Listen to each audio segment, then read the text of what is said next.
Mengenai cara memperoleh bukti surat atau tulisan dimaksud, menurut Mahkamah, termohon sebagai penyelenggara pemilu setelah menerbitkan sertifikat penghitungan suara berkewajiban menyimpannya di dalam kotak suara bersama-sama dengan surat suara dan dokumen-dokumen lainnya. Berdasarkan kewajiban tersebut, maka menurut pasal 149 Undang-Undang 42 tahun 2008, termohonlah yang bertanggung jawab menyimpan, menjaga, dan mengamankan keutuhan kotak suara setelah melaksanakan rekapitulasi hasil penghitungan suara.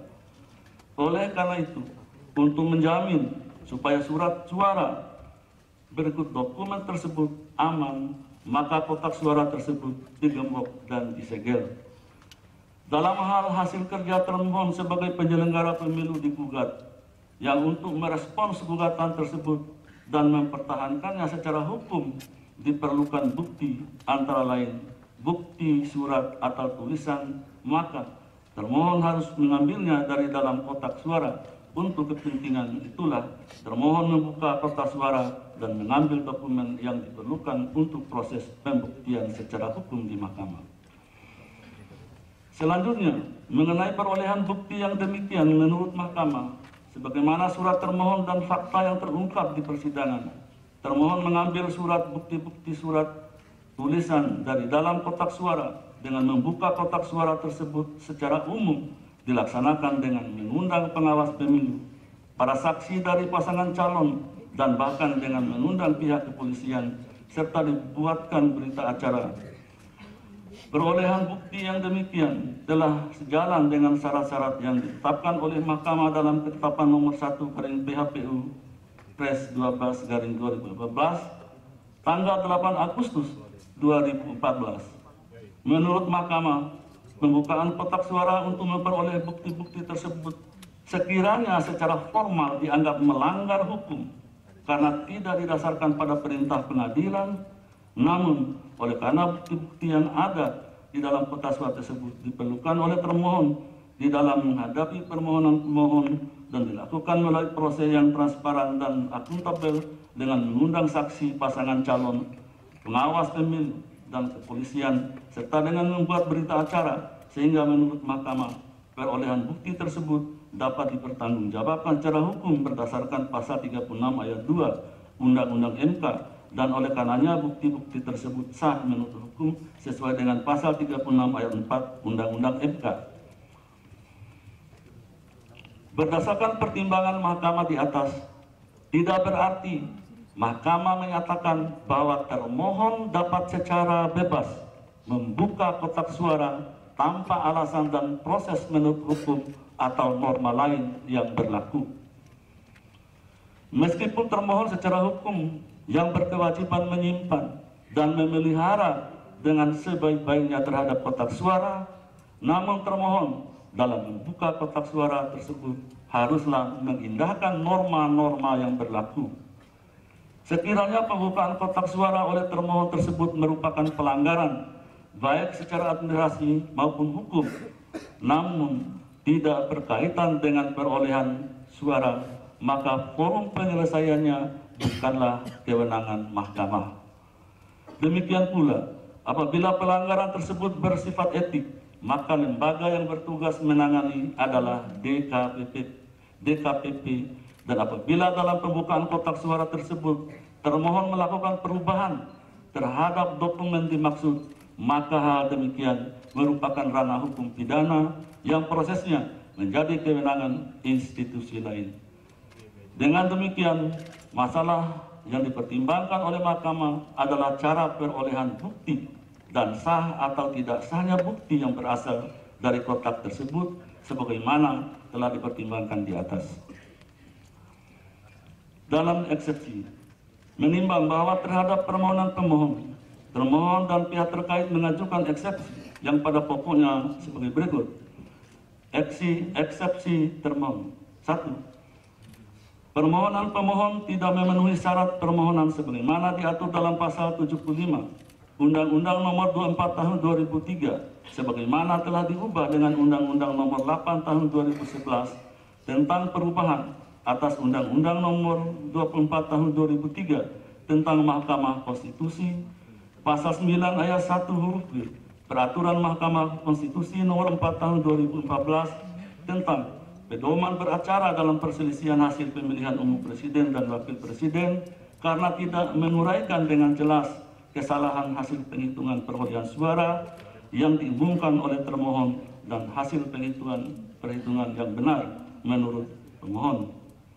2. Perbaikan permohonan pemohon tanggal 7 Agustus 2014 merupakan materi baru dan tidak ada dalam permohonan awal maupun perbaikan permohonan tanggal 26 Juli 2014 serta di luar materi nasihat yang disampaikan Mahkamah dalam persidangan pemeriksaan pendahuluan sehingga permohonan pemohon melewati tenggang waktu pengajuan permohonan.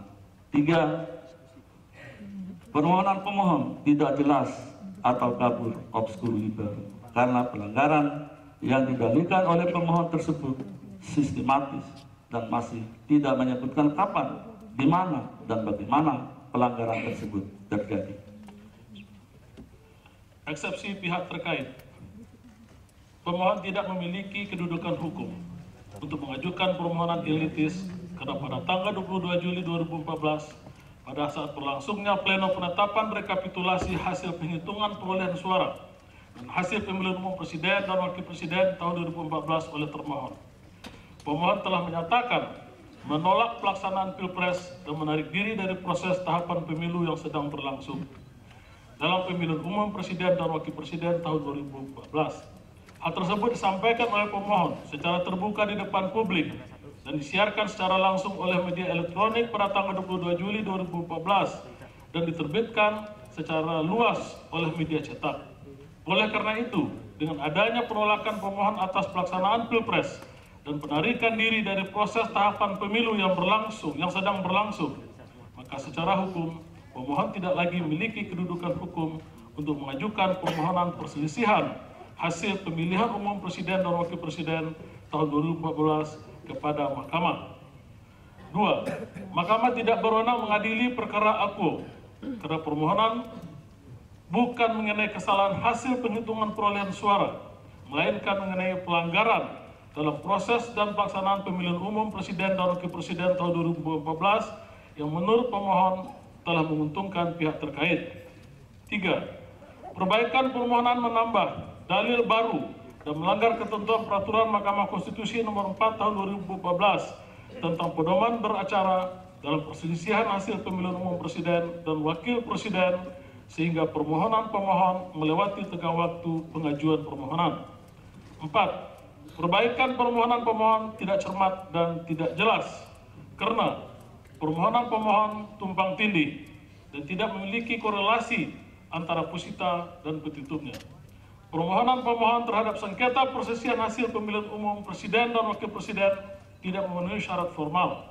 Pemohon tidak jelas dan tidak rinci dan menguraikan pelanggaran yang terstruktur, sistematis, dan masif.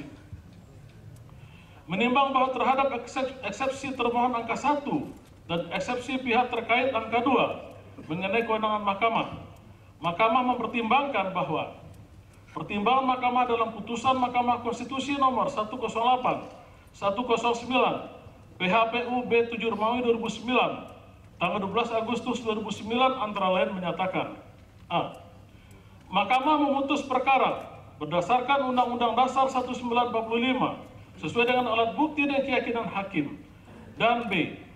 Bahwa Mahkamah dalam mengadili perselisihan hasil pemilu tidak hanya menghitung kembali hasil penghitungan suara, tetapi juga harus menggali keadilan dengan menilai dan mengadili hasil penghitungan suara yang diperselisihkan.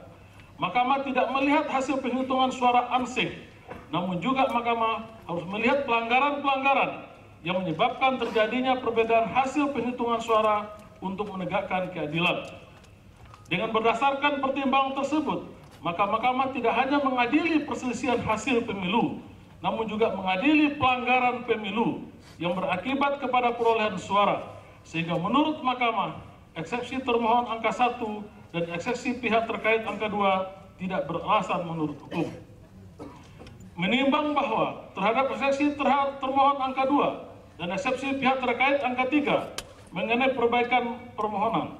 Menurut Mahkamah, berdasarkan pasal 35 ayat 2 Peraturan Mahkamah Konstitusi nomor 4 tahun 2014 tentang pedoman beracara dalam perselisihan hasil pemilihan umum presiden dan wakil presiden dinyatakan, dalam sidang pleno pemeriksaan pendahuluan, sebagaimana dimaksud pada ayat 1, Mahkamah memeriksa kelengkapan dan kejelasan materi permohonan, sebagaimana dimaksud pasal 8, pasal 9, pasal 10, pasal 11, dan pasal 25 ayat 3, serta memberi nasihat kepada pemohon atau kuasa hukumnya untuk memperbaiki dan atau melengkapi permohonan apabila terdapat kekurangan.